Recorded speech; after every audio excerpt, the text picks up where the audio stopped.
안녕하십니까. 컴알고 필기 강사 권우석입니다. 2013년 3회 컴퓨터 일반 기출문제 풀이를 시작을 하겠습니다. 다음 주 한글 윈도우즈 7에서 휴지통에 대한 설명으로 옳지 않은 것은, 자, 휴지통이 하는 역할이 뭡니까? 자, 파일이 있으면은 우리가 삭제를 하죠. 자, 딜리트를 합니다. 삭제를 하게 되면은 이게 완전 삭제가 되는 것이 아니라 일단은 보관을 해두죠. 어디에? 휴지통에 보관을 하는 겁니다. 보관을 해서 혹시 잘못된 파일이 있다라면은 다시 복원할 수 있도록 그렇게 저장하는 공간을 우리는 휴지통이다, 그렇게 얘기를 하는 겁니다. 한번 보기 보도록 하겠습니다. 삭제된 파일이나 폴더가 임시 보관되는 장소 맞죠? 자, 휴지통에 들어있는 파일은 필요할 때 복원할 수 있다. 2번, 휴지통의 크기는 기본적으로 각 드라이브 용량의 5에서 10% 범위로 설정되며 변경할 수 있다. 자, 이건 맞는 설명입니다. 자, 5에서 10%라는 수치를 일단 기억을 하셔야겠죠. 자, 아래쪽에 보시면은 C 드라이브가 있고 D 드라이브가 있습니다. 자, C 드라이브는 97.5기가, 보통 100기가 정도라고 여러분들 생각하시면 될 것 같고요. 자, 한 100기가 정도의 용량을 이제 C 드라이브가 가지고 있습니다. 가지고 있고, 자, 이것을 선택을 하게 되면은 아래쪽에 휴지통의 크기를 확인할 수가 있습니다. 자, 이 화면은 휴지통 속성에서 볼 수 있는 화면이 되는 겁니다. 그래서 휴지통 속성에 들어가게 되면은 각 드라이브의 휴지통의 크기를 확인할 수가 있습니다. 자, 그럼 100기가에서 10%는 얼마가 되겠습니까? 10%가 얼마죠? 10기가가 되겠죠. 자, 5%는 얼마가 되겠습니까? 5기가가 되겠죠.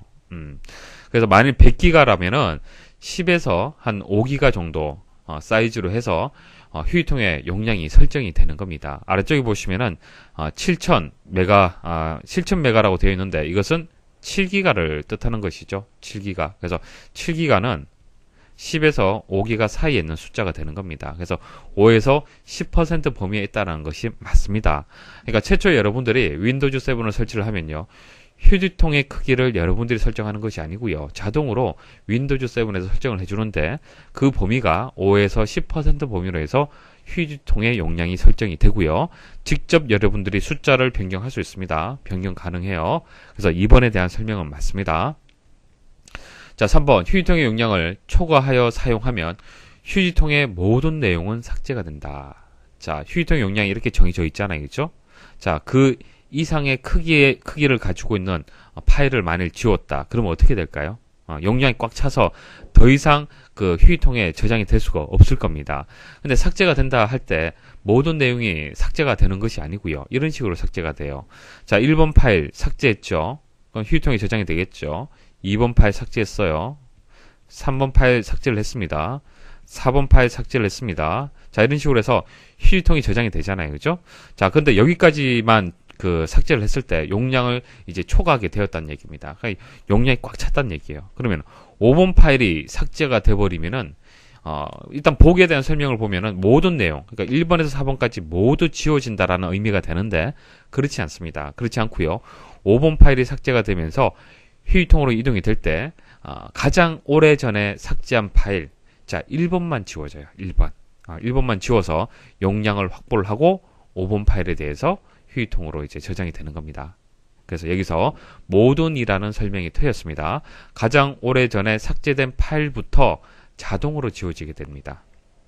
자, 그게 더 효과적인 방법이 되겠죠.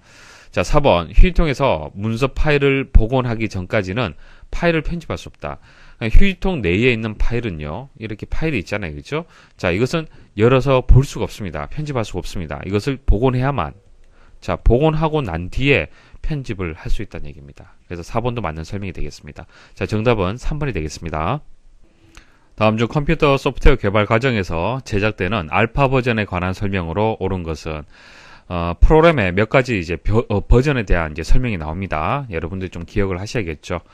1번에 보시면은 정식 프로그램의 기능을 홍보하기 위해 기능 및 기간을 제한하여 배포하는 프로그램이다. 프로그램이 있으면은 이 프로그램을 이제 홍보하기 위해서 뭐 기능이라든지 기간을 좀 제한을 하는 겁니다. 그러니까 정식 버전 같은 경우에는 기능 제한이라든지 기간 제한이 없겠죠. 하지만은 이제 홍보용으로 이제 공급을 하기 때문에, 배포하기 때문에 뭐 기간을 30일로 제한을 한다든지 이런 식으로 제한을 해서 배포하는 프로그램을 데모 버전이다, 그렇게 얘기를 하는 겁니다. 자, 그 다음 2번에 보시면은 베타 테스트를 하기 전에 제작 회사 내에서 테스트할 목적으로 제작된 프로그램이다. 자, 베타 테스트를 하기 전 이렇게 설명이 나오는데, 자, 베타 테스트에 대해서 먼저 설명을 드릴게요. 자, 3번에 설명이 나옵니다.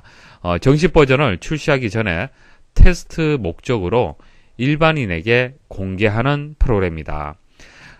보통 인터넷 그 게임 같은 경우에는 정식으로 이제 그 오픈하기 전에 이제 게이머에게 테스트를 한번 받아보는 것이죠. 그래서 이제 베타 버전을 한번 공개를 해보는 겁니다. 공개를 해서 여러 사람들한테 한번 검증을 받아보는 것이죠. 그 과정을 우리는 이제 베타 테스트다 그렇게 얘기를 하는 겁니다. 그래서 3번에 대한 설명은요, 베타 버전에 대한 설명이 되는 것이고요. 자, 2번에 대한 설명이 이 문제의 정답인 이제 알파 버전이 되겠습니다. 그래서 알파 버전은 회사 내에서 테스트를 하는 겁니다. 그러니까 일단 내부적으로 먼저 테스트를 해보는 거예요. 그래서 통과가 되면은 이제 베타 버전으로 해서 일반인에게 공개를 하는 겁니다. 그래서 한번 테스트를 한번 다시 받아보는 것이죠. 자, 그래서 이제 정답이 2번이 되고 4번 오류 수정이라든지 성능 향상을 위해 이미 배포된 프로그램의 일부를 변경해주는 프로그램이다. 윈도우즈 7 같은 경우에 정기적으로 업데이트가 되죠. 그래서 오류를 수정하거나 성능을 향상할 수 있도록 하는 겁니다. 그것을 패치 버전이다. 그렇게 얘기를 하는 겁니다. 다음 중 시작 메뉴에 대한 설명으로 옳지 않은 것은, 자, 시작 메뉴라는 것은 자, 이 버튼을 얘기를 하는 것이죠. 이 버튼, 자, 이 시작 버튼을 클릭을 했을 때 여러 가지 메뉴들이 나옵니다. 자, 여기서 이제 컴퓨터라는 메뉴, 최근 문서라는 메뉴, 그리고 모든 프로그램이라는 메뉴, 이런 메뉴들을 클릭을 했을 때 어떤 기능을 하는지 여러분들이 기본적으로 알고 있어야 됩니다. 일단 컴퓨터에 대해서 지금 설명이 나왔는데 이게 맞는 설명이죠. 컴퓨터는 어디 있습니까? 여기 있죠. 이 부분을 클릭을 하게 되면은 현재 컴퓨터에 설치된 구성 요소를 확인할 수가 있습니다. 컴퓨터에 C 드라이브, D 드라이브 이런 식으로 설치가 되어 있는 상태를 확인할 수가 있습니다. 자, 그리고 여기 보시면 구성이라는 또 메뉴가 있습니다. 자, 속성에 들어가게 되면은 C 드라이브에 대한 여러 가지 속성 탭들이 있습니다. 자, 이런 탭들을 이용을 해서 컴퓨터에 설치된 구성 요소를 확인하고 관리할 수가 있습니다. 그래서 1번에 대한 설명은 맞습니다. 자, 그 다음 최근 문서에는 최근에 열어본 파일들이 최대 5개까지 표시가 된다. 일단 결론을 말씀드리면은 5개가 아니고요. 15개가 맞습니다. 근데 최근 문서가 보이지 않은 경우가 있어요. 자, 이게 최근 문서 메뉴가 되는데요. 여러분들 최근 문서 메뉴가 보입니까? 보이지 않은 경우가 대부분일 겁니다. 최근 문서가 보이려면은 그 작업 표시줄 및 시작 메뉴 속성에 가서 여기서 설정을 해줘야 돼요. 여기서 시작 메뉴에 가면요, 사용자 지정이 있습니다. 사용자 지정에 가면은 아래쪽으로 쭉 내려보시면요, 자, 최근 문서 선택할 수 있는 부분이 있죠. 자, 이것을 선택을 해야만 최근 문서 메뉴가 보여지는 겁니다. 아마 여러분들 기본적으로는 체크되어 있지 않을 겁니다. 이해하시겠죠? 보시려면은 체크를 하셔야 되고요. 체크를 하게 되면은 5개가 아니고요, 15개. 자, 여기 보시면 최근에 열어본 문서의 개수 15개가 이렇게 보여지는 겁니다. 그래서 2번은 설명이 틀렸고요. 3번 모든 프로그램에는 최근에 실행한 프로그램 목록과 자주 사용하지 않는 프로그램 목록이 순서대로 표시가 된다. 자, 모든 프로그램은요, 클릭을 하게 되면은 여러분들 컴퓨터에 설치가 되어 있는 프로그램이 오름차순, 그러니까 A부터 해서 오름차순으로 정렬이 되어서 보여지는 겁니다. 그래서 설명이 틀렸어요. 최근에 실행한 프로그램 목록이 아니죠. 그래서 모든 프로그램은 컴퓨터에 설치되어 있는 응용 프로그램의 목록이 오름차순으로 정렬되어 표시가 된다라고 설명을 해야 됩니다. 자, 그리고 4번 검색 상자는 웹브라우저나 전자메일 등과 같은 작업에 사용할 기본 프로그램을 검색하여 선택하도록 한다. 자, 검색한다라는 설명은 맞잖아요. 그죠? 검색 상자에서 검색을 한다는 것은 맞습니다. 그래서 프로그램을 이제 검색하거나 실행할 수 있다라는 설명은 맞는데요. 여기서 얘기하는 기본 프로그램을 검색하여 선택한다라는 설명이 틀렸습니다. 자, 기본 프로그램을 선택하는 것은요, 여기 기본 프로그램의 메뉴가 별도로 있습니다. 자, 이것을 클릭을 해서 클릭을 해서 여기서 기본 프로그램을 설정을 한다든지, 그리고 여기서 나와 있는 웹 브라우저가 실행이 될 때 어떤 프로그램을 기본적으로 프로그램 선택을 할 거냐, 뭐 전자메일은 어떤 프로그램 이용해서 전자메일 내용을 볼 거냐, 이런 것을 선택을 할 수가 있는 거예요. 그래서 검색 상자라는 설명이 틀렸어요. 검색 상자가 아니라 기본 프로그램이다, 그렇게 설명을 해야 되는 겁니다. 다음 중 멀티미디어에 관한 설명으로 옳지 않은 것은, 먼저 멀티미디어의 특징을 먼저 설명을 드릴게요. 멀티미디어의 특징을 설명을 드리겠습니다. 가끔 시험에 출제가 됩니다. 간단하게 출제가 되면은 특징이 4가지잖아요. 그죠? 한 가지를 빼고 뭐 다른 것을 하나 넣고요. 아닌 것을 찾아라, 이렇게 나오고요. 조금 어렵게 출제가 된다라면은 각각에 대한 정의 정도는 알고 있어야만 풀이를 할 수 있도록 그렇게 출제가 됩니다. 먼저 멀티미디어가 무엇인지 설명을 드릴게요. 멀티미디어는 그러니까 멀티란 것은 다양하다, 이런 뜻이 있고요.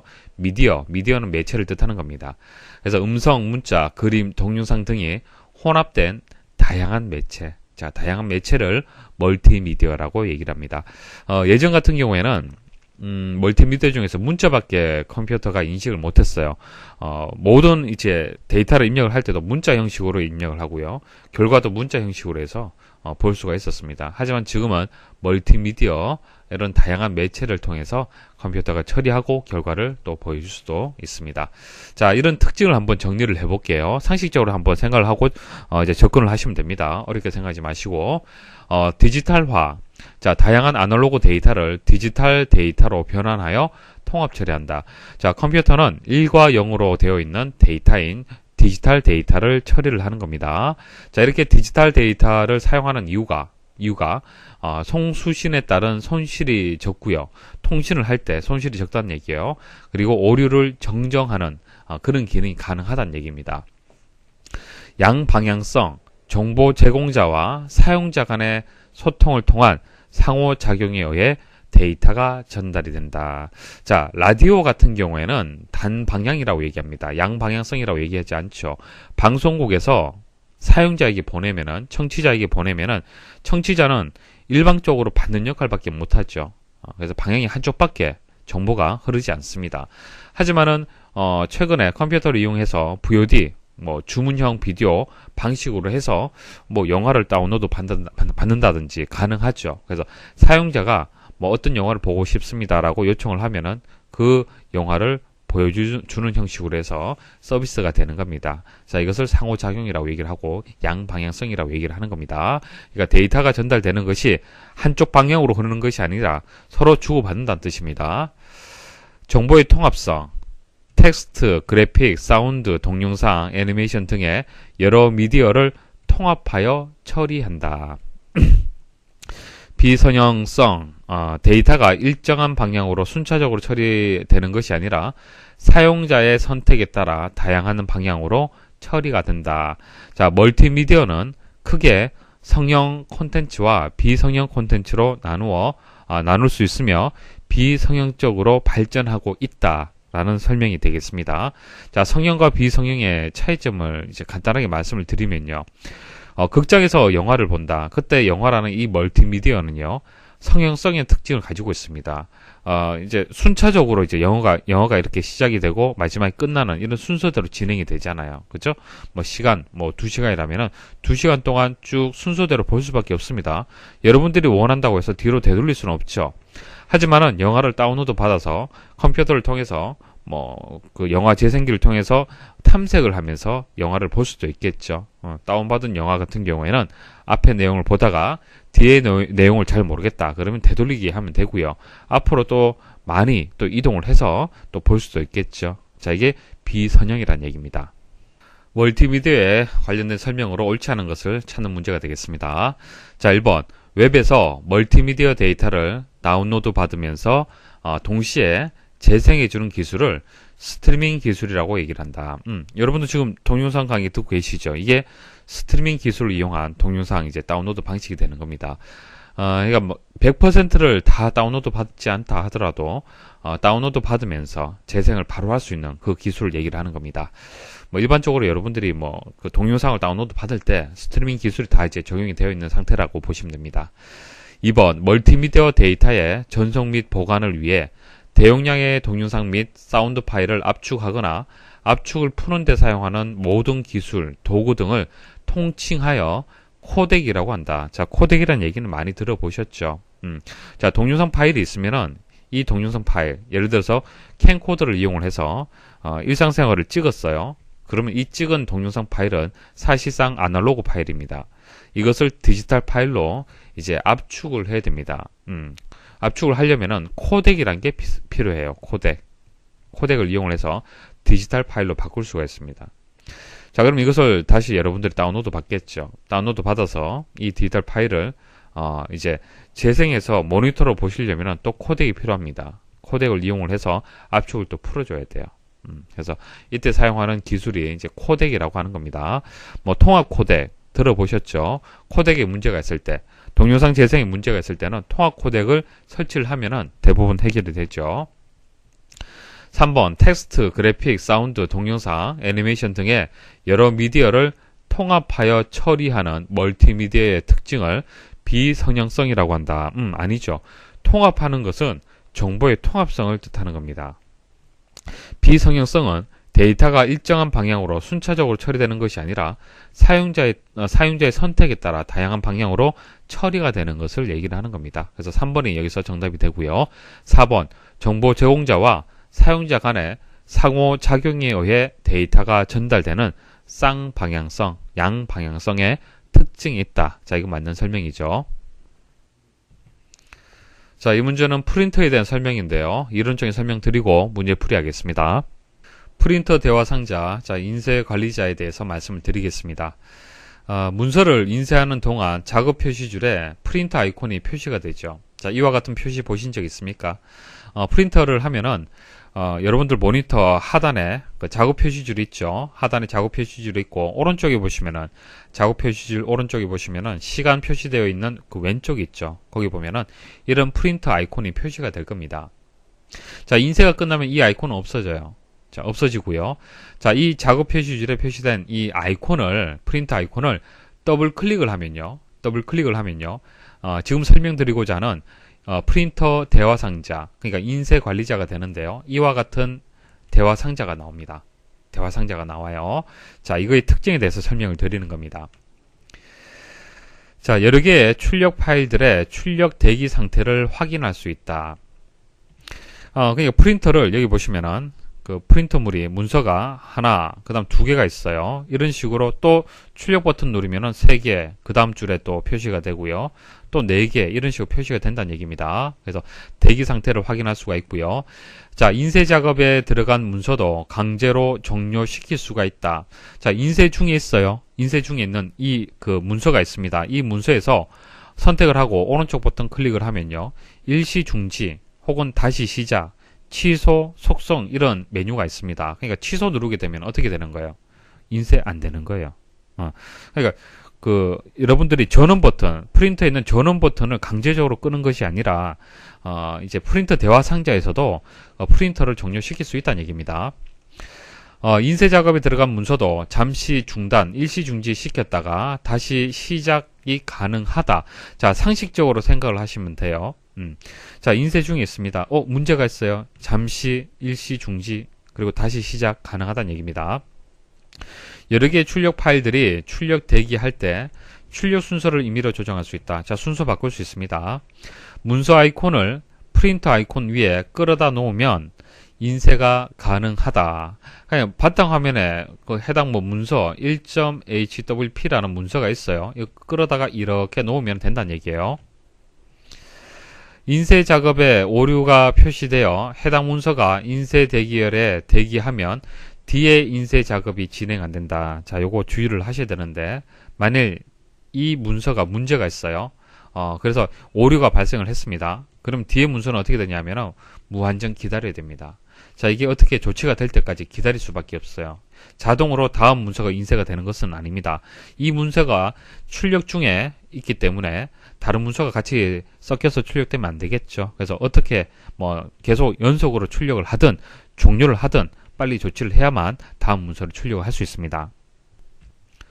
프린터를 이용한 인쇄 기능의 설명으로 옳지 않은 것은 1번 문서가 인쇄되는 동안 프린터 아이콘이 알림 영역에 표시되며 인쇄가 완료되면 아이콘이 사라진다. 이거 맞는 설명이죠. 2번 인쇄 대기열에는 인쇄 대기 중인 문서가 표시되며 목록의 각 항목에는 인쇄 상태 및 페이지 수와 같은 정보가 제공이 된다. 자, 자세히 보시면요. 각 그 문서 이름에 따른 상태, 소유자, 페이지 수 이런 것들이 표시가 같이 됩니다. 3번 인쇄 대기열에는 프린터의 작동을 일시 중지하거나 계속할 수 있으며 인쇄 대기 중인 모든 문서의 인쇄를 취소할 수도 있다. 이거 맞는 설명이죠. 4번 인쇄 대기 중인 문서에 대하여 용지 방향, 용지 공급, 인쇄 매수 등을 인쇄창에서 변경할 수 있다. 자, 이거 아닙니다. 인쇄창에서 변경하는 것은 아닙니다. 이런 내용들은 자세히 한번 생각해 보십시오.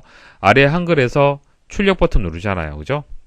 자, 출력 버튼 누르면은 이제 창이 하나 나오면서 용지의 방향이라든지 용지 공급, 인쇄 매수 이런 것들을 설정하고 난 뒤에 확인 버튼 누르면은 그때서야 이제 출력이 되는 겁니다. 그러니까 이런 내용들은 인쇄가 진행 중인 상태에서 설정하는 것이 아니라 사실 인쇄가 되기 전, 출력되기 전에 설정해야 될 항목들이 되는 겁니다. 자, 한번 보여드릴게요. 자, 인쇄를 한번 해볼게요. 자, 인쇄 버튼 누르면 인쇄 창이 이렇게 나오고요. 자, 어떤 프린터를 통해서 출력을 할 거냐. 이것을 선택하지 않으면은 기본적으로 선택되어 있는 프린터가 이제 출력될 대상이 되는 거고요.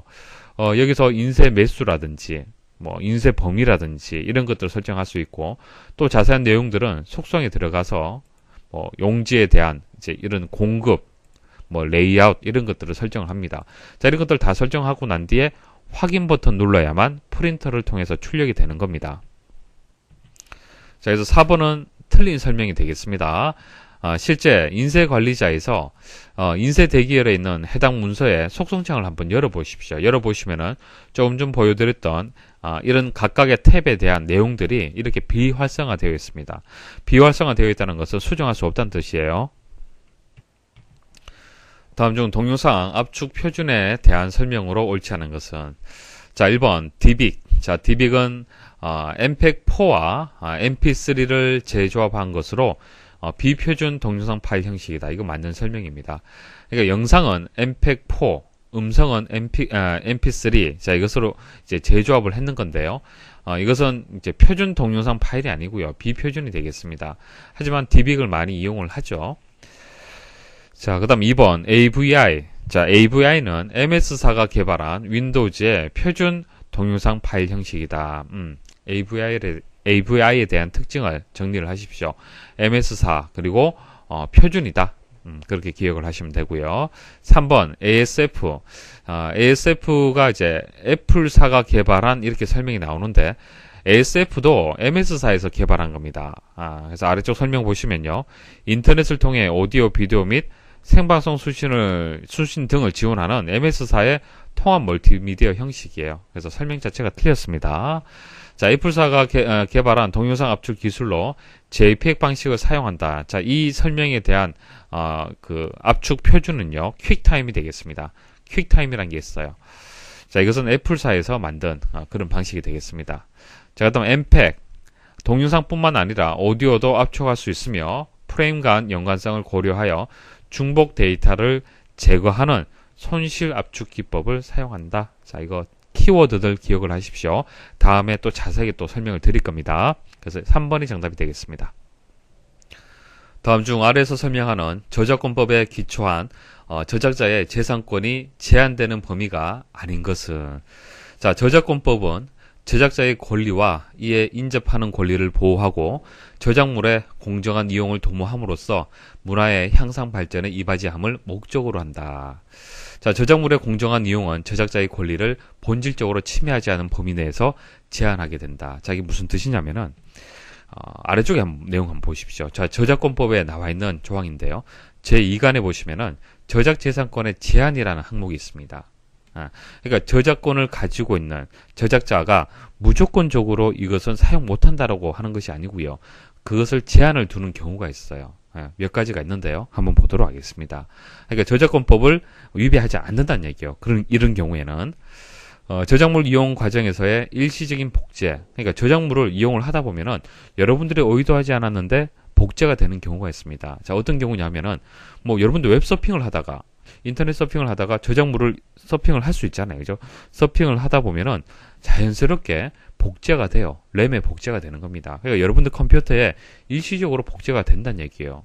자, 이것은 여러분들 의도한 것이 아니잖아요. 그죠? 자, 이런 경우에는 저작재산권에 제한을 둔다는 얘기입니다. 그러니까 위배하지 않았다라고 보는 겁니다. 아시겠습니까? 문제가 없다는 얘기예요.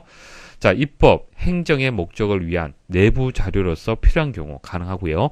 공개적으로 행한 정치적 연설 및 법정, 국회 또는 지방의회에서 공개적으로 행한 진술, 그리고 방송, 신문, 그 밖의 방법에 의해서 시사 보도를 하는 경우, 이런 경우에는 이제 저작재산권을 위배하지 않았다라고 보는 겁니다.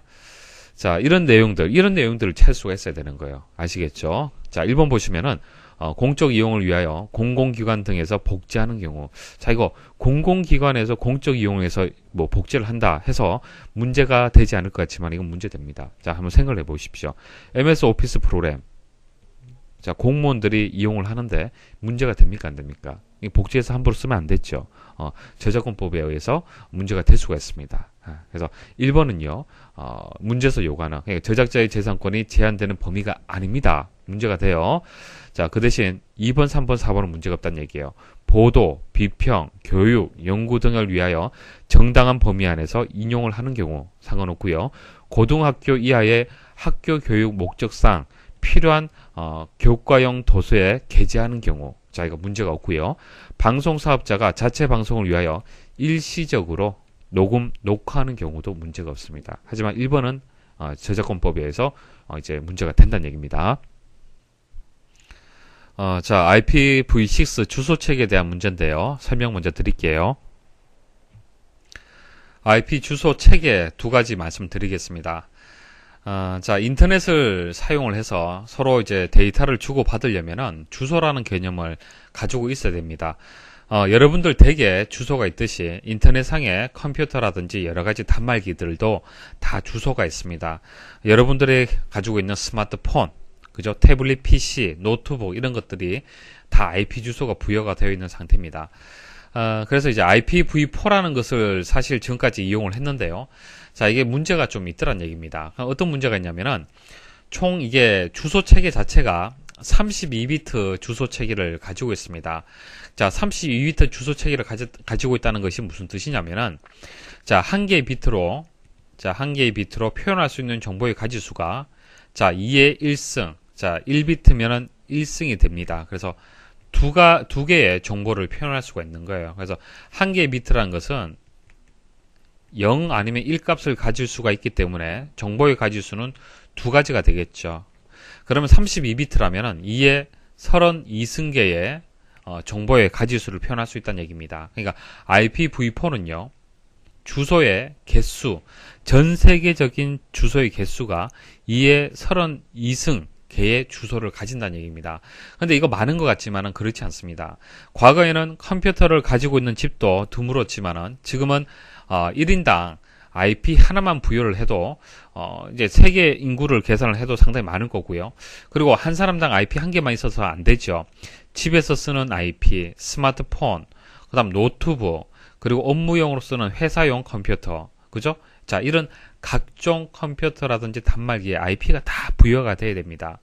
그리고 앞으로는 각 사물에도 다 IP가 부여가 될 거예요. 그러니까 여러분들 댁에 있는 냉장고라든지 각종 전자기기에도 IP가 다 부여가 될 겁니다. 그것을 사물 인터넷이라고 얘기를 하잖아요. 그래서 이런 IP의 개수가 상당히 많이 필요하더란 얘기입니다. 그래서 나온 개념이 IPv6가 되는 겁니다. IPv6는요, 총 128비트로 구성이 되어 있습니다. 그래서 이에 128승계의 어마어마한 숫자의 주소를 가질 수가 있는 거예요. 그래서 32비트가 아니고 128비트가 되기 때문에 앞으로의 주소 체계로 해서 활용을 할 수 있다는 얘기죠. 그래서 이렇게 지금 바뀌는 겁니다. 자, 이렇게 두 가지가 있다는 뜻이고요. 자, 그럼 이제 각각에 대해서 좀 더 자세히 말씀을 드려보겠습니다. 일단 IP 주소라는 것은 인터넷에 연결된 모든 컴퓨터의 자원을 구분하기 위한 고유의 주소다. 그냥 주소다. 여러분들 집의 집 주소다. 그렇게 보시면 되고요. 보통 IP 주소는요, 이런 식으로 표현을 하죠. 211.48.179.177. 이것은 컴퓨터가 인터넷을 이제 그 이용을 할 때, 컴퓨터를 이용해서 이제 인터넷을 이용할 때 컴퓨터 내부적으로는 이런 숫자 개념으로 이해를 해요. 주소라는 개념을. 하지만은 이 주소를 만일 뭐 저희 기사포스트 사이트의 주소가 이 주소다 그러면은 기사포스트 사이트 이용할 때마다 이 주소 입력해서 사이트에 접속하기가 불편하잖아요. 그죠? 그래서 사람이 이해하기 쉬운 도메인 주소라는 것을 이용을 하죠. 도메인 주소. 그래서 도메인 주소를 입력하면요, 컴퓨터 내부적으로 이렇게 변환이 됩니다. 바뀌게 되고요. 그래서 이것은 사람이 이해하기 쉬운 방식, 이것은 컴퓨터가 이해하기 쉬운 방식. 그래서 여기서 말씀드린 IP 주소는 이것을 얘기를 하는 겁니다. 자, 그래서 뭐 숫자로 여기 보면 이게 8비트, 8비트, 8비트, 8비트에서 총 4개의 부분으로 해서 32개의 비트로 해서 구성이 되어 있습니다. IPv6는요, 숫자로 16개의 비트씩에서 8부분으로 나뉘어져 있고요. 128비트로 구성이 되어 있습니다. 자, 각 부분은 4자리에 16진수로 표현을 하고 있습니다. 뭐 그렇게 알고 계시면 되고, 그리고 콜론으로 구분이 된다. 그러니까 여기 점이라고 이렇게 구분이 되어 있잖아요. 그죠? 근데 IPv6에서는 콜론으로 각 자리가 이래 있으면 콜론으로 이렇게 구분이 된다. 그렇게 기억을 하시면 되겠습니다. 자, 특징은요, IPv4보다 뭐 모든 면에서 우수하다라고 보시면 됩니다. 그래서 현재 사용하고 있는 IP 주소 체계인 IPv4의 주소 부족 문제를 해결하기 위해서 개발되었다. 이게 뭐 가장 원칙적인 가장 첫 번째 이유라고 볼 수가 있고요. 그다음 확장성이라든지 융통성, 연동성, 품질 보안, 속도, 멀티미디어 이런 전 기능에 대해서 이제 우수하다. 상대적으로 그렇게 보시면 됩니다. 자, 그리고 주소 할당하는 방법이라는 이런 3가지 방법이 있는데요. 주소를 할당하는 방법 3가지가 있는데요. 1대1 통신을 할 때는 유니캐스트 방식을 이용을 합니다. 그러니까 컴퓨터 한 대 이렇게 연결이 될 때. 자, 그다음 멀티캐스트, 이것은 1대 다, 여러 대 이런 식으로 연결할 때. 자, 애니캐스트는 1대1 통신인데 송신자와 가장 가까이 있는 수신자 간의 통신을 할 때. 그러니까 수신자가 여러 명이 있는데, 여러 대의 컴퓨터가 있는데 그 중에서 가장 가까운 수신자하고 통신을 할 때는 애니캐스트 방식을 이용을 한다. 주소를 할당을 한다. 그렇게 보시면 됩니다. 자, 유니는 1, 멀티는 다. 일단 이것은 구분할 수 있어야겠죠. 자, 그래서 유형에 맞도록 할당됨으로 주소의 낭비 요인을 줄이고 간단하게 주소를 결정할 수 있다. 그러니까 이런 주소 할당 방법을 이렇게 구분하는 이유가 유형에 맞도록 할당하기 위해서 그런 겁니다. 낭비를 줄이기 위해서. 자, 보기 보시면은 2번, 3번, 4번은 맞는 설명입니다. 금방 설명드렸던 내용들이고요. 1번에 보시면은 IPv4의 업그레이드 버전이다. 이건 맞는데 주소 구조가 64비트라고 얘기를 했잖아요. 이거 틀렸네요. 그죠?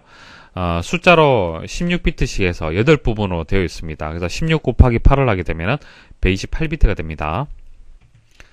다음 중 운영체제 구성에서 제어 프로그램에 속하지 않는 것은, 자, 운영체제의 구성에 대해서 말씀을 드릴게요. 크게 제어 프로그램과 처리 프로그램으로 나눌 수가 있습니다. 이렇게 2가지로 나눌 수가 있는데요. 이와 같이 문제가 간단하게 출제가 된다라면은 제어 프로그램의 종류만 아시면은 이 문제 해결할 수 있습니다. 하지만 조금 어렵게 출제가 된다라면은 각각의 프로그램에 대한 정의도 알고 있어야만 풀이할 수 있도록 또 출제가 됩니다. 그래서 제가 설명을 좀 더 드릴게요. 자, 제어 프로그램은 3가지가 있습니다. 감시 프로그램, 작업 관리 프로그램, 그리고 데이터 관리 프로그램, 이렇게 3가지가 있습니다. 감시 프로그램은요, 자원의 할당 및 시스템 전체의 작동 상태를 감시하는 역할을 하는 거예요. 운영체제 중에서. 자, 그 다음 작업 관리 프로그램은요, 작업이 정상적으로 처리될 수 있도록 작업의 순서와 방법을 관리한다. 그러니까 여러분들 이렇게 정의를 읽어보시면은 연결할 수가 있겠죠. 그렇게 하시면 돼요. 데이터 관리 프로그램, 작업에 사용되는 데이터와 파일의 표준적인 처리 및 전송을 관리한다. 뭐 파일, 뭐 데이터 이런 얘기 나오면은 데이터 관리 프로그램에 대한 설명이 되는 겁니다. 그래서 먼저 제어 프로그램의 종류 3가지를 꼭 기억을 하셔야 됩니다. 한 번씩 출제가 됩니다. 앞 글자만 기억을 한번 해보십시오. 그래서 감자 데이터 이렇게 기억을 하시면은 문제 풀이가 쉬우실 겁니다. 자, 보세요. 제어 프로그램에 속하지 않는 거 3가지가 있는데 감자 데이터잖아요. 그죠? 그래서 1번이 정답이 되는 거예요. 자, 처리 프로그램은요, 언어 번역 프로그램, 그리고 서비스 프로그램이 있습니다. 언어 번역 프로그램은요, 뭐 한국어를 영어로 바꾸는다 그런 뜻이 아니고요. 고급 언어로 작성된 원시 프로그램을 기계어 형태의 목적 프로그램으로 변환해준다. 자, 고급 언어라는 것은 뭐 비주얼 베이직이라든지 뭐 자바라든지 뭐 C 언어 이런 것들을 고급 언어라고 얘기를 하고요. 그래서 고급 언어라는 것은 사람이 사용하는 언어를 얘기를 하는 겁니다. 자, 그 언어로 만들어진 원시 프로그램. 자, 프로그램. 그러니까 결과적으로 사람이 작성한 프로그램을 기계어 형태라는 것은 1과 0으로 되어 있는 형태를 얘기를 하는 겁니다. 자, 1과 0으로 되어 있는 그 어떤 프로그램의 방식들은 사람이 이해하기 어렵죠. 이것은 컴퓨터가 이해하는 방식이 되는 겁니다. 그래서 기계어 형태의 목적 프로그램이라는 것은 컴퓨터가 이해하는 프로그램, 그렇게 생각을 하시면 돼요. 그래서 사람이 이해하는 이런 방식을 컴퓨터가 이해할 수 있도록 변환해준다. 자, 그렇게 해석을 하시면 됩니다. 자, 그 다음 서비스 프로그램은요, 컴퓨터를 더욱 효율적으로 사용할 수 있도록 제작된 프로그램을 얘기하는 겁니다. 정렬이라든지 병합이라든지 유틸리티, 각종 유틸리티 프로그램도 많이 있죠. 그런 것들이 서비스 프로그램이 되겠습니다. 자, 네트워크 장비에 대한 문제인데요. 먼저 설명을 드리겠습니다. 통신 장비 설명드리겠습니다. 하나 이상의 네트워크를 상호 연결하는 장비를 통신 장비라고 얘기를 하는데요. 자, 그림이 좀 복잡한 것 같은데 설명 한번 드려보겠습니다. 자, 개념을 제가 설명드리면은 장비들을 이름이라든지 그 각각의 이제 특징들을 오래 기억을 할 수가 있습니다. 자, A라는 회사가 있습니다. A라는 회사에 직원들이 있고요. 여러 직원들이 각각의 이제 컴퓨터를 이용을 하겠죠. 그러면 컴퓨터들을 서로 이제 인터넷을 쓸 수 있도록 연결해주는 역할을 하는 것이 허브라는 장치가 있습니다. 보통 우리는 이제 06이라고 보통 부르죠. 06이하고 허브하고 비슷하다라고 일단 기억을 하시면 됩니다. 그래서 사무실 내에 06이 허브를 통해서 서로 네트워크를 묶어주죠. 자, 그래서 그렇게 묶여진 이제 네트워크를 LAN이라고 얘기합니다. LAN, 근거리 통신망, 로컬 에어리어 네트워크, LAN이라고 얘기를 합니다. 자, 이렇게 LAN이 있고요. 이 LAN이 또 다른 회사에도 또 있을 거 아닙니까? 그죠? 거기도 허브를 통해서, 06을 통해서 LAN이 구성이 되어 있을 겁니다. 자, 이렇게 LAN과 LAN을 이렇게 연결해주는 장비가 또 있어요. 랜하고 랜을 연결해주는 장비, 그것을 브릿지라고 합니다. 브릿지 연결해준다라는 의미를 가지고 있습니다. 그리고 랜에서 허브에서 이제 가까이 있는 컴퓨터들은 이렇게 연결하면 되는데, 자, 멀리 옥상에 컴퓨터가 한 대 있습니다. 자, 이거하고 연결하고 싶은데 상당히 멀어서 신호가 전달이 되다가 감쇄 현상이 발생을 해서 제대로 전달이 안 될 것 같아요. 그때 연결해주는 장비가 리피터라는 장비가 있습니다. 리피터는 신호를 이제 그 신호 그대로 해서 감쇄 현상이 발생하는 것을 좀 더 이제 보완을 해서 신호를 그대로 전달될 수 있도록 해주는 그런 장치가 있습니다. 그것을 리피터라고 얘기합니다. 자, 그리고 회사에서 외부 네트워크, 그러니까 인터넷이라는 큰 네트워크망에 연결이 될 필요가 있겠죠. 자, 그럴 경우에는 라우터라는 것이 필요합니다. 라우터가 뭐냐면은 길을 찾는 거예요. 길을 찾는 거. 그러니까 A라는 회사에서 인터넷망에서 기사 퍼스트라는 사이트를 찾고 싶어요. 그러면 기사 퍼스트를 찾는 가장 이제 그 빠른 길이 있을 거 아닙니까? 그것을 찾아주는 것이 라우터가 하는 역할이 되는 겁니다. 최단 경로를 찾아주는 그런 장비가 있습니다. 자, 이 라우터는 보통 여러분들 회사에 보면은 라우터가 다 있습니다. 자, 그리고 게이트웨이, 말 그대로 이제 어떤 대문의 역할을 하는 겁니다. 그러니까 인터넷을 연결하는 그 관문을 게이트웨이라고 얘기를 합니다. 그래서 보통 요즘은 라우터라든지 게이트웨이는 같은 의미로 보통 사용을 합니다. 보통 한 개의 장치로 해서 그렇게 이용을 합니다. 자, 그럼 각각의 이제 특징하고 다시 한번 정리를 좀 해드릴게요. 자, 개념은 아시겠죠? 그림이 이제 머리에서 그려지는데, 특징은 이제 시험에 이렇게 나오기 때문에 여러분들이 아셔야 되는 거예요. 자, 허브는 컴퓨터 연결 장치가 되는 겁니다. 오른쪽에 보시면은 허브라는 것이 바퀴의 중심을 뜻하는 겁니다. 이게 허브예요. 중심. 각 컴퓨터들을 이렇게 연결해 준 겁니다. 자, 이런 구조를 우리는 성형 구조라고 얘기를 하죠. 랜에 있어서 통합 회선 관리하는 그런 역할을 하는 겁니다. 회선을 관리하는 역할을 하고요. 허브는 크게 두 가지가 있습니다. 더미 더미 허브가 있고요. 똑똑하지가 않죠. 그 다음 스위칭 허브가 있습니다. 이렇게 두 가지가 있는데 랜이 보유한 대역폭을 컴퓨터 수만큼 나누어서 제공하는 방식이 되는 겁니다. 그러니까 여기 허브가 있잖아요. 그죠? 허브의 외부 네트워크 선이 이렇게 연결이 될 겁니다. 자, 이게 100메가예요. 자, 100메가면은 10대의 컴퓨터가 허브에 물려져 있다. 그러면은 10분의 1 해서 10메가, 10메가, 10메가 이런 식으로 컴퓨터 수만큼 대역폭, 속도가 나뉘는 그런 허브를 더미 허브라고 얘기합니다. 그렇게 바람직하지 않죠. 이런 허브 방식은. 그래서 스위칭 허브는요. 보통 여러분들 쓰시는 이제 허브가 다 스위칭 허브라고 보시면 됩니다. 각각의 노드가 최대 대역폭을 사용한다. 여기서 100메가라면은 100메가를 각 컴퓨터에서 다 사용할 수 있게끔 해주는 방식을 얘기를 하는 겁니다. 그래서 허브는요. OSI 1계층인 물리계층의 장비가 되겠습니다. 자, 물리적으로 연결해주는 기능을 하기 때문에 그렇습니다. 자, 리피터는 옥상에 있는 컴퓨터, 장거리 전송을 하기 위한 장비가 되겠습니다. 신호 증폭의 그런 특질을 가지고 있습니다. 이것도 마찬가지예요. 멀리 있는 컴퓨터를 연결하기 때문에 물리 계층이 되는 겁니다. 자, 브릿지는요. 같은 랜과 랜을 연결해주는 그런 역할을 하는 겁니다. 이것은 물리 계층이 아니고요. 데이터 링크 계층의 장비가 되겠습니다.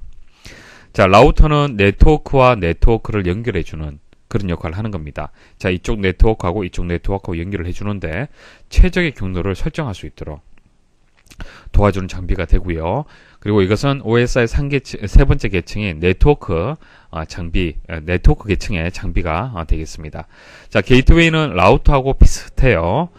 다른 네트워크 사이를 결합한다. 그러니까 네트워크하고 네트워크를 연결한다라는 그런 의미로 여러분들 이해를 하시면 됩니다. 주로 랜에서 다른 네트워크에 데이터를 보내거나 다른 네트워크로부터 데이터를 받아들이는데 사용되는 통신 장비를 게이트웨이라고 얘기를 하고요. 서로 다른 프로토콜을 사용하는 네트워크를 연결할 때 사용을 하는 겁니다. 그러니까 라우터하고 게이트웨이하고 거의 같은 의미로 생각을 하시면 되는데 최적의 경로를 설정을 한다라고 설명이 나오면 라우터를 생각을 하시면 됩니다. 보기에서 리피터에 대한 설명은요. 3번이 되겠습니다. 장거리 전송을 위하여 전송 신호를 재생시키거나 출력 전압을 높여주는 방식 등을 통해 주어진 신호를 증폭시켜서 전달해주는 중계장치다. 자, 이게 리피터에 대한 설명이 되겠죠. 증폭해서 전달한다. 이런 설명 나오면 리피터 선택을 하시면 되고, 이번에 네트워크 계층의 연동장치로 최적 경로를 설정한다. 자, 최적 경로란 설명이 나오면 라우터를 생각을 하시면 됩니다.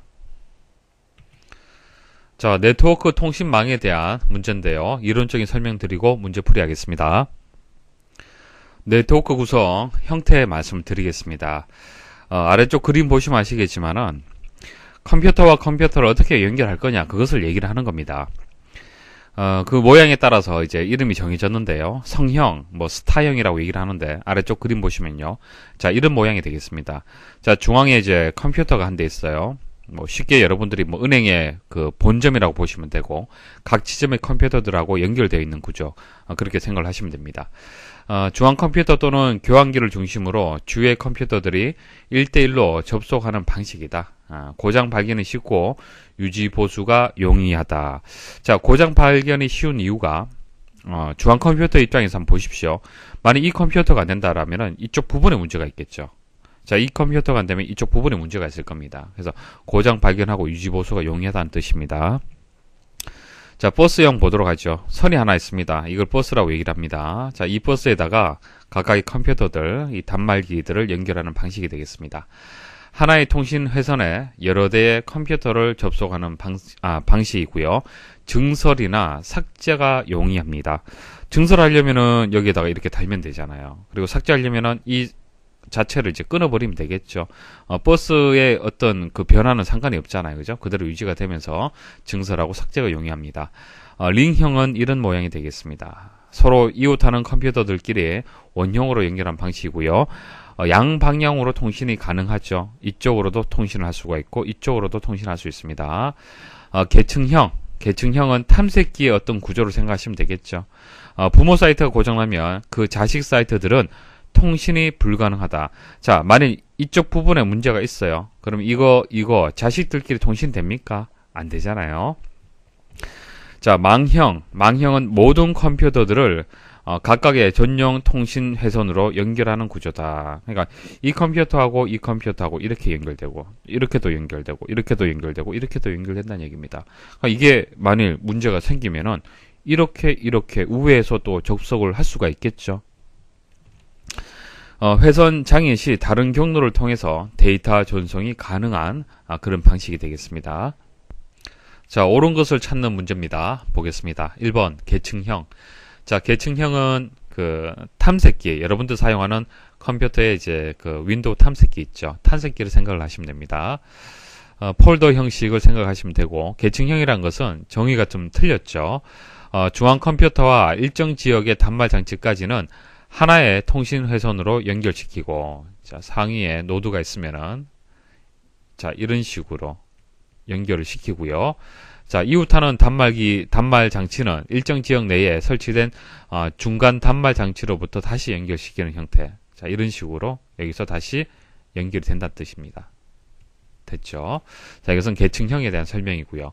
자, 버스형에 대한 설명도 틀렸는데요. 버스형은 한 개의 통신 회선에 여러 대의 단말 장치가 연결되어 있는 형태. 자, 이것을 얘기하는 것이죠. 자, 3번은 맞는 설명이죠. 성형, 스타형, 모든 단말기가 중앙 컴퓨터에 연결되어 있는 형태다. 고장 발견이 쉽고 유지 보수가 용이하다. 3번이 정답이 되겠습니다. 자, 링형에 대한 설명도 틀렸죠. 인접한 컴퓨터와 단말기들을 서로 연결하여 양방향으로 데이터 전송이 가능한 통신망 형태로 통신 회선 중 어느 하나라도 고장나면 전체 통신망에 영향을 미치는 그런 특징을 가지고 있습니다. 자, 이렇게 링형으로 연결되어 있을 때는 보세요. 만약 이게 고장이 나잖아요. 그죠? 고장이 나면은 이쪽 방향으로 통신이 안 됩니다. 이해하시겠습니까? 그래서 전체 통신망에 영향을 미칠 수가 있습니다. 다음 중 인트라넷에 대한 설명으로 옳은 것은 그림으로 설명을 드려볼게요. 자, 인트라넷은 회사 내부 망을 인트라넷이라고 얘기합니다. 뭐 회사를 다니시는 분들은 다 아시겠죠. 회사 내에 들어가게 되면은 회사 내에서 사용하는 모든 이제 업무 처리하는 이제 그 네트워크망이 인트라넷을 통해서 처리가 되는 겁니다. 그래서 회사 내부라는 설명 나오면 인트라넷이고요. 외부라는 설명 나오면 엑스트라넷이 되는 겁니다. 그래서 외부망을 엑스트라넷, 내부망을 인트라넷이라고 얘기를 합니다. 그래서 정답은 2번이 정답이 되겠습니다. 인터넷 기술을 이용하여 조직 내에 각종 업무를 수행할 수 있도록 만든 네트워크 환경. 자, 이게 인트라넷이 되고, 4번에 기업체가 협력업체와 고객 간의 정보 공유를 목적으로 구성한 네트워크다. 그러니까 협력업체는 외부고 고객도 외부잖아요. 자, 이 외부의 어떤 대상과 정보 공유를 목적으로 구성한 네트워크는 엑스트라넷이 되는 겁니다. 그래서 엑스트라넷은요, 납품업체나 고객업체 등 자기 회사와 관련 있는 기업체들과의 원활한 통신을 위해 인트라넷의 이용 범위를 그들 관련 기업 간으로 확대한 것이다. 그러니까 인트라넷을 확대하게 되면 엑스트라넷이 되는 겁니다. 이 문제는 윈도우즈 방화벽에 대한 문제인데요. 이론적인 설명 먼저 드릴게요. 제어판에 보시면은 윈도우즈 방화벽이라고 있습니다. 방화벽. 오른쪽 그림 보시면 이해를 하실 거예요. 이게 지구 모양이 인터넷을 뜻하는 겁니다. 그리고 이런 벽이 있죠. 이런 벽이 있는데 이 벽이 이제 방화벽이 되는 겁니다. 그러니까 이 외부로부터 해서 내부를 보호를 하는 그런 이제 침입 차단 시스템을 윈도우즈 방화벽이라고 얘기를 하는 겁니다. 인터넷에서 이 컴퓨터에 액세스하는 것을 제한 또는 차단하여 내 컴퓨터 및 네트워크를 보호하는 것을 얘기를 하는 겁니다. 그러니까 외부로부터 들어오는 것을 이제 차단하는 거예요. 차단하거나 제한하는 겁니다. 그러니까 허가된 접속만 이제 통과시키는 것이죠. 그리고 주의할 점은요. 바이러스 백신은 방화벽 기능을 가지고 있지 않기 때문에 백신을 설치한 경우라도 방화벽은 필요하다. 가끔 여러분들이 혼란을 느끼시는 분이 계시는데 방화벽하고 바이러스 백신하고 같다라고 생각을 하시는데 전혀 다릅니다. 그래서 바이러스 백신은 백신대로 설치를 하셔야 되고 방화벽은 방화벽대로 설정을 또 따로 하셔야 되는 겁니다. 자, 제어판에서 윈도우즈 방화벽을 실행을 하면요. 오른쪽과 같은 그 화면이 보여질 겁니다. 여기서 윈도우즈 방화벽을 통해 프로그램 또는 기능 허용의 기능이 있습니다. 그러니까 방화벽을 통해서 프로그램 또는 이제 기능을 허용을 할 것을 선택을 해줄 수가 있어요. 그래서 이것을 선택을 하면은 또 이와 같은 화면이 나오는데요. 허용되는 프로그램 및 기능을 체크를 할 수 있습니다. 체크. 반대로 체크를 해제하게 되면은 허용되지 않는다는 뜻이죠. 자, 그리고 알림 설정 변경이라는 기능이 있습니다. 네트워크 위치에 따른 외부 연결의 차단 여부와 알림을 설정할 수가 있는데요. 현재 네트워크 위치는요, 크게 두 가지로 나뉠 수 있습니다. 홈 또는 회사 네트워크, 그리고 공용 네트워크. 자, 공용 네트워크란 것은 완전 오픈된 것을 얘기를 하는 겁니다. 그리고 홈하고 회사 네트워크, 이렇게 두 가지로 이렇게 구분을 할 수가 있습니다. 자, 방화벽에 대해서 옳지 않은 것을 찾는 겁니다. 1번, 권한이 없는 사용자가 네트워크를 통해 컴퓨터에 액세스하는 것을 방지한다. 당연한 얘기죠. 자, 이게 방화벽의 작업이 맞습니다. 특정 연결 요청을 차단하거나 차단 해제하기 위해 사용자의 허가를 요청한다. 이것도 맞는 설명입니다. 제가 딱 설명드리진 않았지만은 방화벽에 대한 기본적인 개념 이해를 하시면은 여러분들이 답을 찾기 쉬울 겁니다. 그러니까 이 방화벽에 대해서 외부에서 들어올 때는 허가받은 것들만 들어올 수 있다는 얘기예요. 나머지는 차단이 된다는 얘기입니다.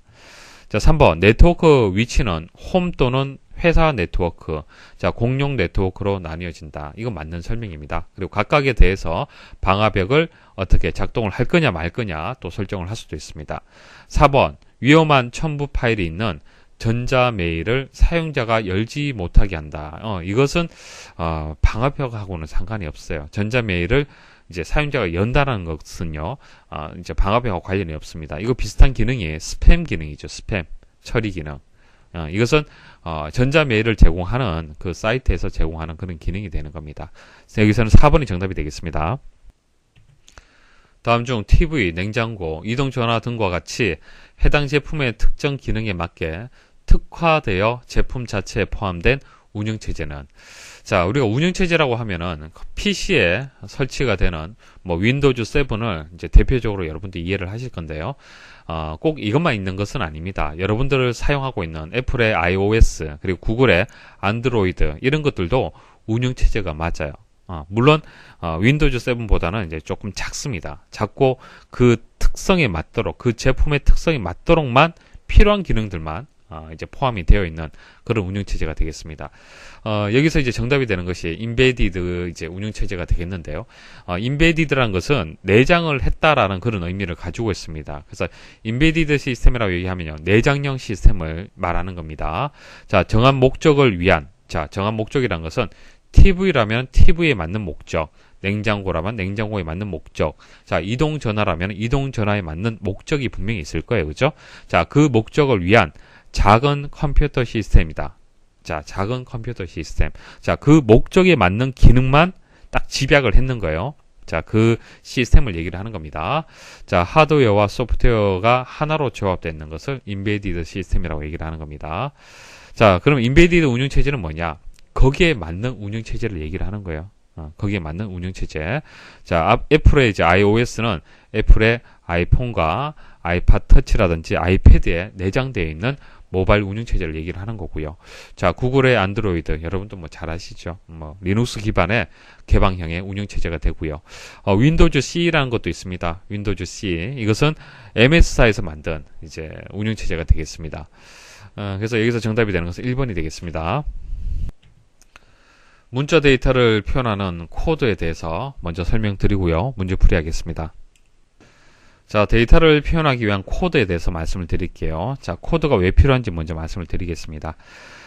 키보드에서 여러분들이 대문자로 이제 A를 입력을 하잖아요. 자, A를 입력을 해서 컴퓨터 모니터에 A라고 또 표시가 될 겁니다.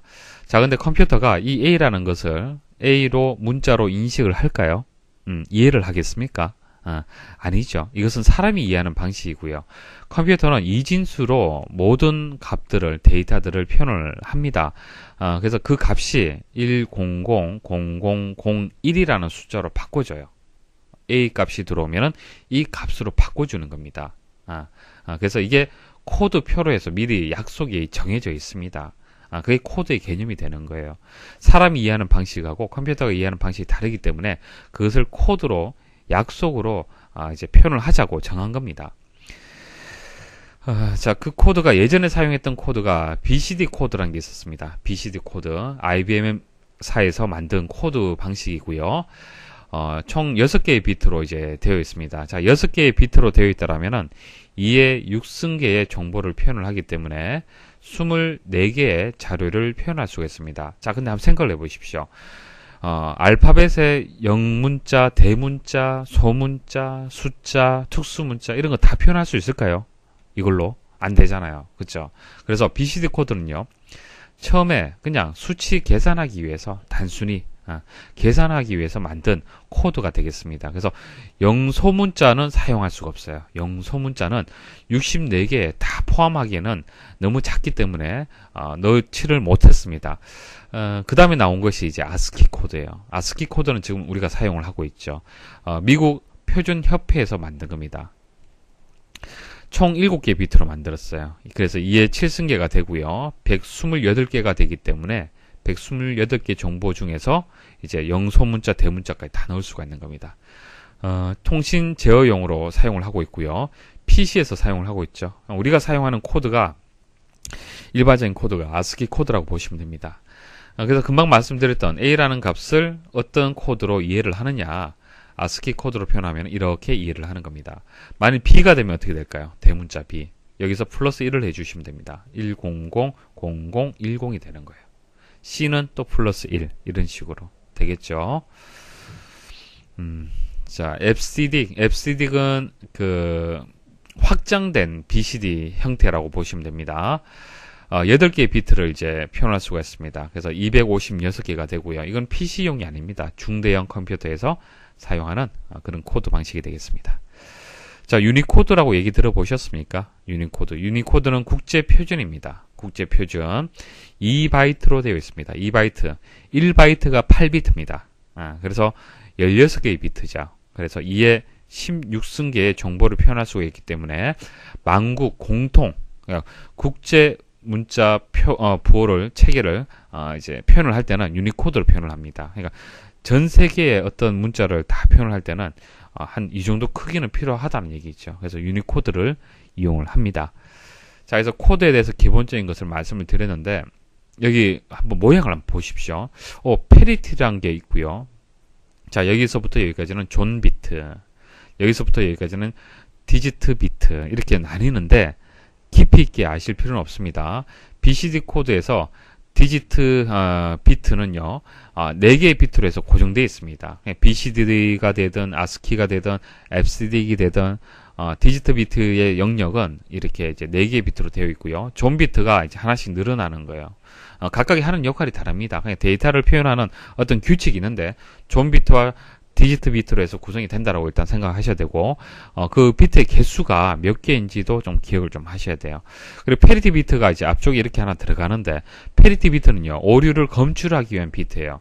여러분들이 데이터를 만일 BCD 코드로 해서 이제 1100 뭐 0이라고 보내잖아요. 그죠?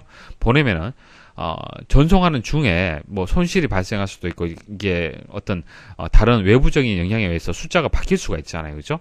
자, 바뀌었을 때 이게 바뀐 것인지 원본 데이터가 맞는 것인지 그걸 확인하기 위해서 앞에 페리티 비트라는 것을 하나 더 추가를 해줍니다.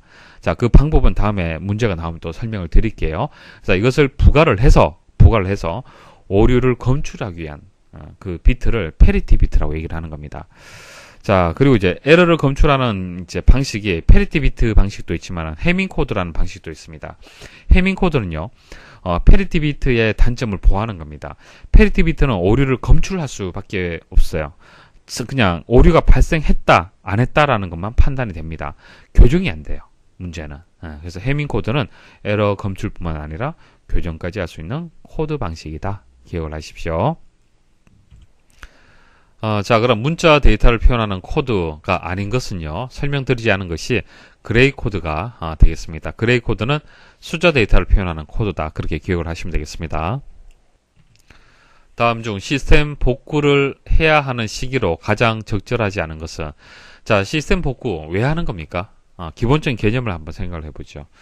자, 시스템에 문제가 있어서, 자, 현재 시점에 문제가 있어요. 그래서 이전 상태, 정상적으로 작동이 되었던 이전 상태로 해서 되돌리는 것을 시스템 복구라고 얘기를 하는 겁니다. 그래서 그 개념만 머리에 두시면은 쉽게 문제를 풀 수가 있을 겁니다.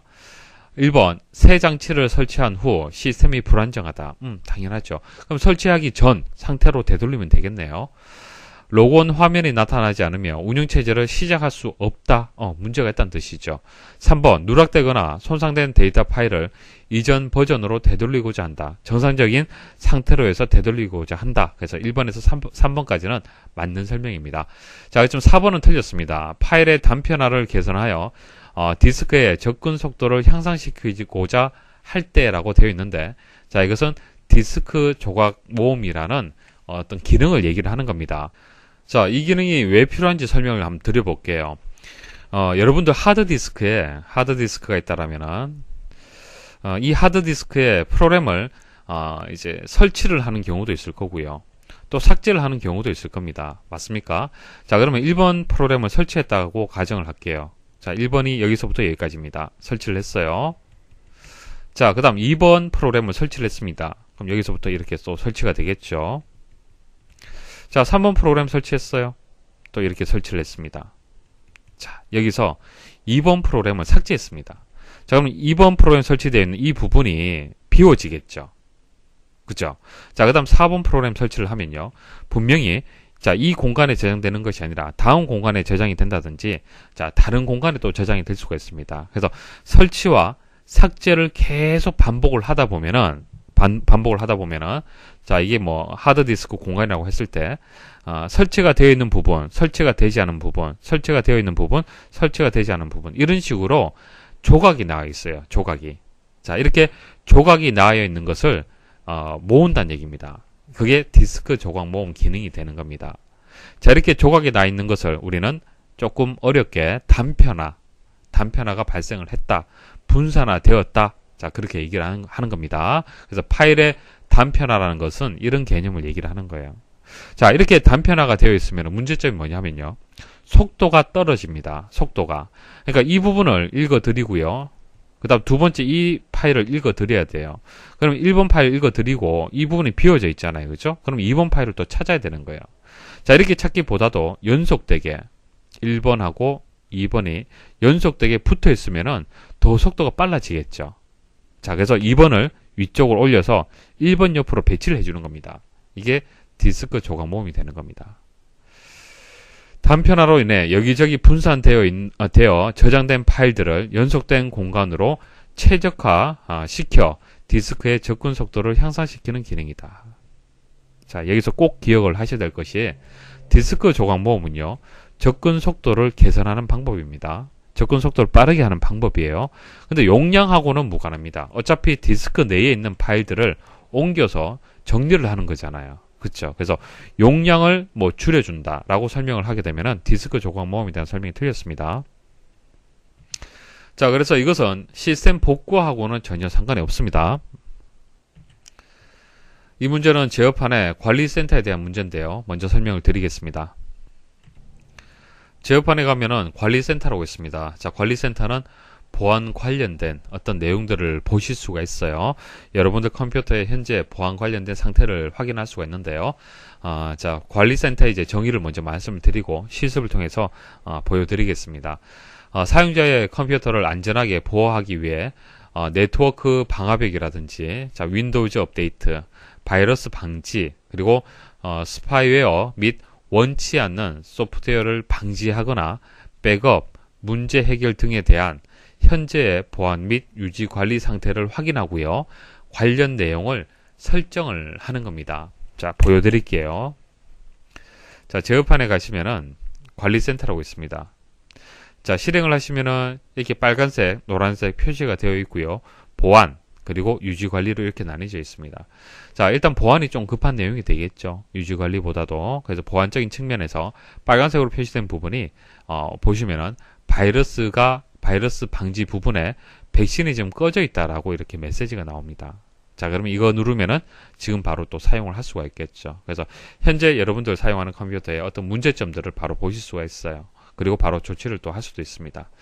자, 윈도우즈 디펜더라는 것은 스파이웨어를 이제 설정할 수 있는 스파이웨어를 방지할 수 있는 그런 프로그램이 되겠습니다.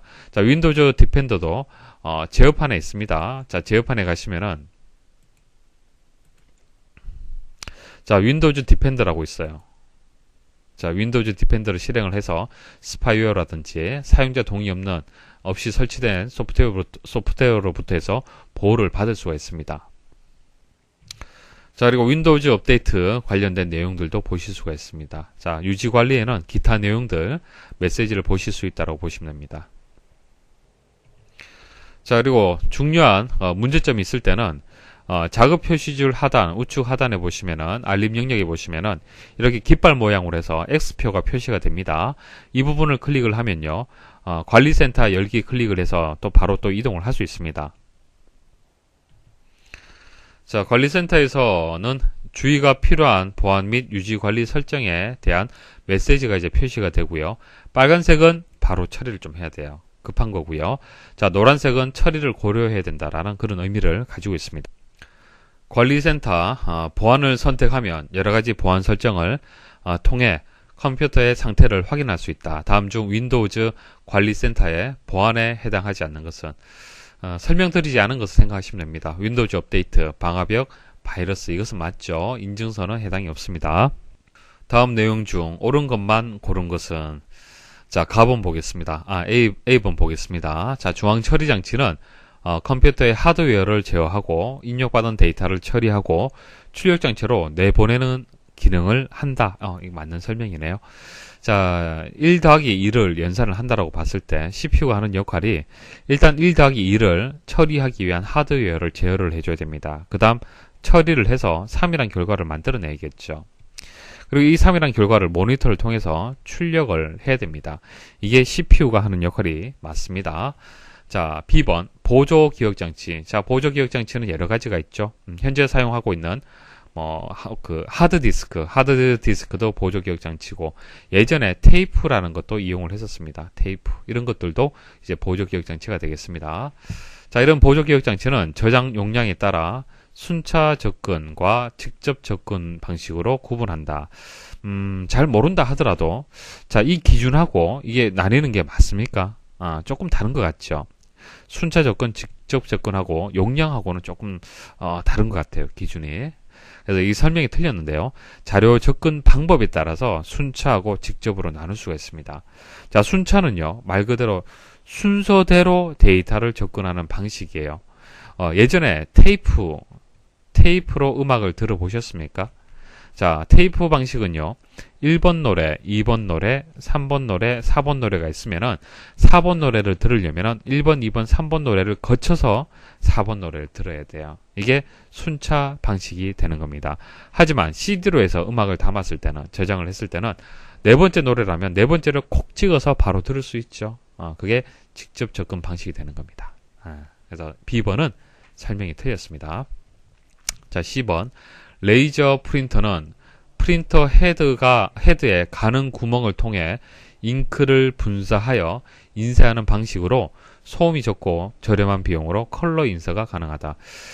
보통 저렴한 이제 프린터, 컬러 프린터 같은 경우에는 레이저 프린터가 아니고요, 잉크젯 프린터죠. 잉크젯 프린터. 그래서 잉크를 분사하는 방식이 되는 겁니다. 그래서 잉크를 분사하는 방식은 레이저 프린터가 아니고요, 잉크젯 프린터가 되겠습니다. D번 중앙 처리 장치는 마이크로 프로세서라고 하며 명령 집합 형태에 따라 시스크 그리고 리스크 두 가지로 나뉜다. 이거 맞는 설명이라고 기억을 해 주십시오. 시스크가 있고 리스크가 있습니다. 그러니까 CPU 중앙 처리 장치가 두 가지 형태가 있어요. 명령 집합 형태에 따라서.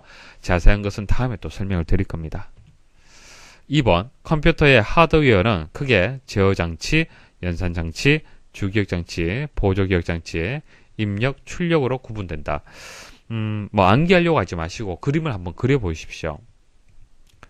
자, 컴퓨터에서 가장 중요한 게 뭐죠? CPU, 메모리입니다. 입력 장치, 그 다음 출력 장치가 있죠. CPU는요, 내에 보시면은 제어 장치가 있고 연산 장치가 있어요. 그래서 제어장치, 연산장치는 CPU 생각하시면 되고, 이거 주기억장치죠. 자, 보조기억장치는 연결되어 있는 뭐 하드디스크 생각하시면 됩니다. 하드디스크. 자, 입력장치, 그리고 출력장치. 자, 이런 식으로 하드웨어가 구성이 되어 있습니다. 자, 그래서 이제 옳은 것을 찾아야 되죠. 그래서 B하고 C는 설명이 틀렸습니다. 그래서 A, D, E가 정답이 되겠습니다. 다음 그림은 일반적인 웹서버 프로그램의 동작 과정이다.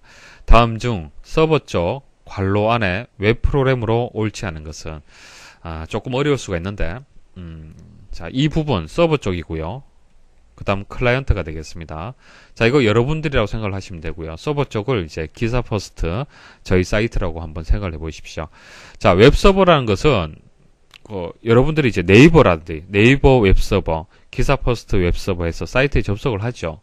사이트에 접속하는 보여지는 서버가 이제 웹서버가 되는 겁니다. 보여지는 웹사이트, 웹서버라고 보시면 되고요.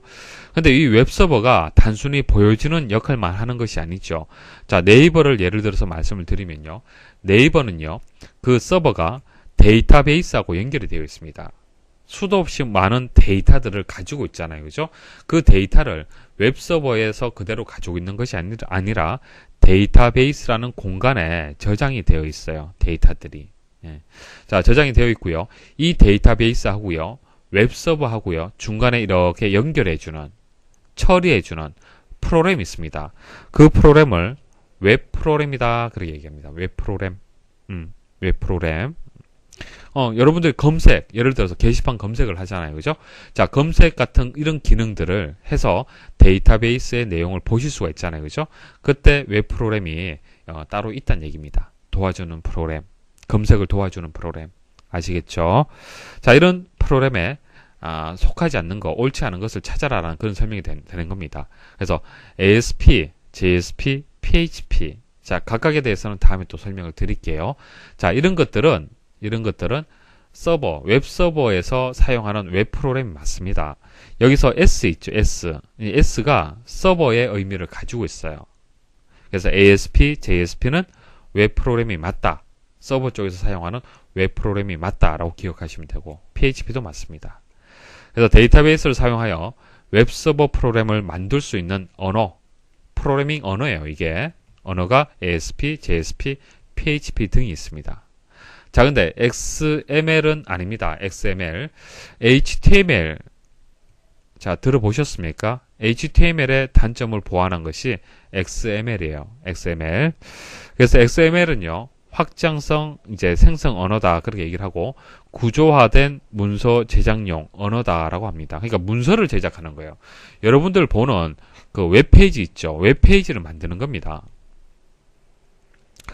그래서 HTML의 단점을 보완하여 웹에서 구조화된 폭넓고 다양한 문서 들을 상호 교환할 수 있도록 설계된 언어인데요. 자, 개념을 한번 설명드려 볼게요.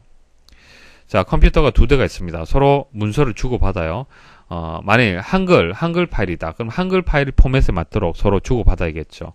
파워포인트다, 엑셀이다, PDF다. 그러면 각각의 포맷에 맞도록 서로 주고받아야 되는 겁니다. 하지만은 XML은 어떠냐면은 이것을 통합을 해서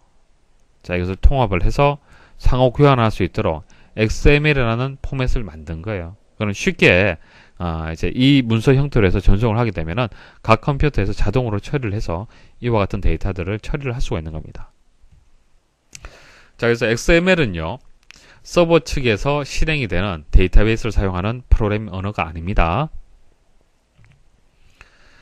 자, 다음 중 프로그램 수행에 있어서 다음 순서에 실행할 명령어의 주소를 저장하는 레지스터는, 자, 레지스터 전반적인 설명 좀 드리겠습니다.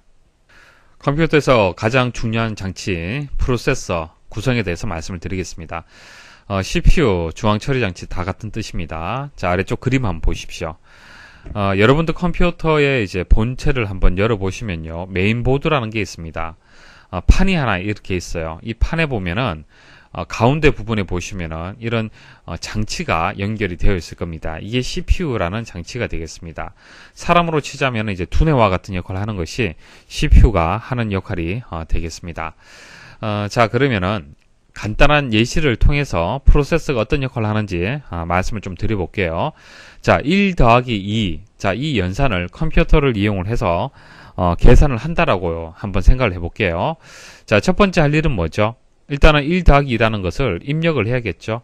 입력을 해야 됩니다. 입력 장치, 마우스라든지 키보드를 이용을 해서 입력을 해줘야 됩니다. 그럼 입력한 것은 어디에 저장이 되냐면은 컴퓨터 내부의 메모리에 저장이 돼요. 그래서 1, 2, 자, 더하라 이런 데이터와 명령어가 메모리에 저장이 되고요. 그 다음 CPU가 있습니다. 자, CPU는 처리하는 역할을 하고요. 메모리는 저장하는 역할을 하는 겁니다. 자, 두 번째 할 일은 이제 메모리에 이렇게 저장이 되는 것이죠. 입력하면 이렇게 저장이 되고요. 그 다음 세 번째는 CPU가 호출을 합니다. 자, 뭘 호출하냐면은 명령어로 호출을 해요. 가지고 옵니다. 가지고 와요. 가지고 와서, 자, 이것은 사람은 봤을 때, 이게 더하기라는 기호구나 알 수 있지만은 컴퓨터는 다 모릅니다. 하나도 몰라요. 그래서 가지고 와서 이것을 해독을 합니다.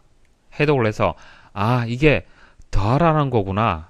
더하기라는 거구나. 라고 이제 해독을 하게 되는 겁니다. 그제서야 이제 연산을 하는 거예요. 1 더하기 2라는 것을 연산을 합니다. 데이터를 가져와서 연산을 하게 되고요. 자, 그 연산한 결과를, 3이란 결과를 이제 출력 장치를 통해서 이렇게 모니터라든지 프린터를 통해서 여러분들한테 보여주게 되는 겁니다. 자, 이런 과정을 통해서 연산을 하게 되는데요. 그때 CPU 내부에 어떤 장치들이 어떤 역할을 하는지 그것을 여러분들이 이제 아셔야 된다는 얘기예요. 크게 4개의 장치로 구성이 되어 있습니다. 제어 장치, 연산 장치, 레지스터, 버스 이렇게 4개의 장치로 구성이 되어 있습니다. 첫 번째 장치는 제어 장치인데요. 말 그대로 제어하는 역할을 하는 장치가 되겠습니다. 명령을 꺼내서 해독을 하고요. 자, 꺼낸다는 것은 호출을 뜻하는 겁니다. 호출하고 해독한다는 얘기예요. 호출하고 해독하고, 자, 그 결과를 시스템 전체에 신호를 보내주는 거예요. 그러니까 지시하는 역할을 하는 것이 제어 장치가 하는 역할입니다. 그럼 만일 더하기라는 이 명령어를 꺼내서 해독을 했잖아요. 해독을 하게 되면 더해야겠죠. 자, 더하는 것은 따로 연산 장치가 있습니다. 실제 연산하는 장치가 연산 장치예요. 그래서 연산 장치한테 지시 신호를 보내는 겁니다. 더해라라는 신호를 보내는 거예요.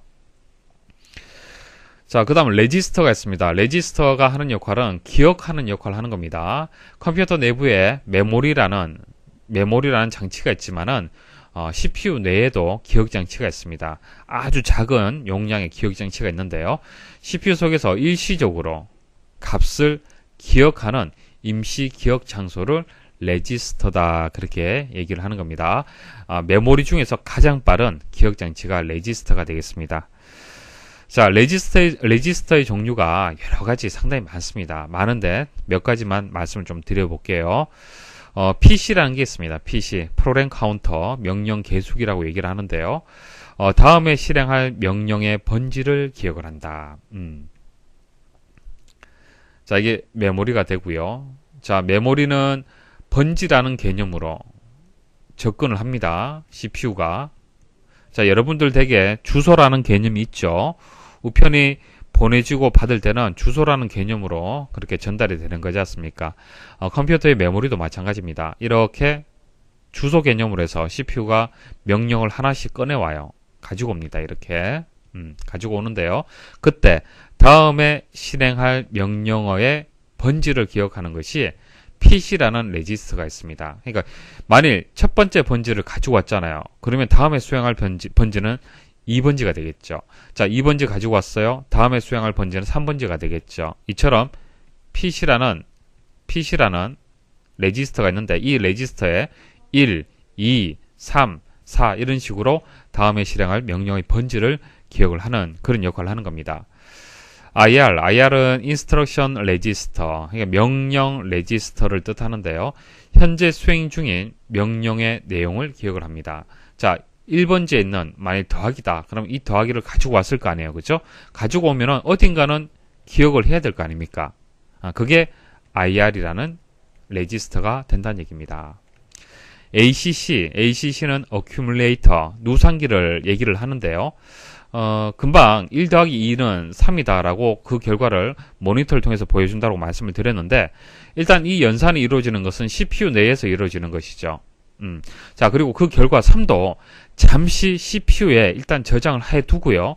그 다음 메모리로 이동이 됩니다. 그래서 잠시 이 3이란 결과 일시적으로 저장하는 이 공간을 ACC 누상기라고 얘기를 하는 겁니다. 그래서 연산의 결과를 일시적으로 잠시 보관했다가 메모리를 거쳐서 모니터로 보여지게 되는 거예요. 그때 ACC라는 또 레지스터가 있습니다. 자, 버스는요, 지금 여기 메인보드를 보시면은 각 장치들이 이렇게 이제 연결이 될 건데요. 이 연결된 장치들끼리 이래 선이 지금 여러분도 눈에 확실하게 보이진 않지만은 이렇게 다 연결이 되어 있습니다. 이렇게 연결이 되어 있어요. 자, 이와 마찬가지로 CPU 내에도 각종 장치들이 이렇게 있다는 얘기예요. 제어 장치, 연산 장치, 레지스터 쭉 있는데 이 장치들도 서로 버스라는 선으로 해서 이렇게 연결이 되어 있습니다. 그래서 버스도 프로세서의 구성 중에 한 가지가 됩니다. 전달하는 역할을 하는 것이죠. 장치들 간 상호 필요한 정보를 교환하기 위해 연결하는 공동의 전송선이다. 자, 이렇게 4개의 장치로 구성이 된다는 것을 기억을 하십시오. 자, 그래서 이 문제에서 키가 되는 것은 다음 순서에 실행할 명령어의 주소를 저장을 한다라고 얘기를 했습니다. 그래서 PC가 되겠죠. 다음에 실행할 명령어의 번지를 기억하는 것은 PC가 되겠습니다. 자, 여기까지 해서 기출문제 풀이를 마치도록 하겠습니다. 수고하셨습니다.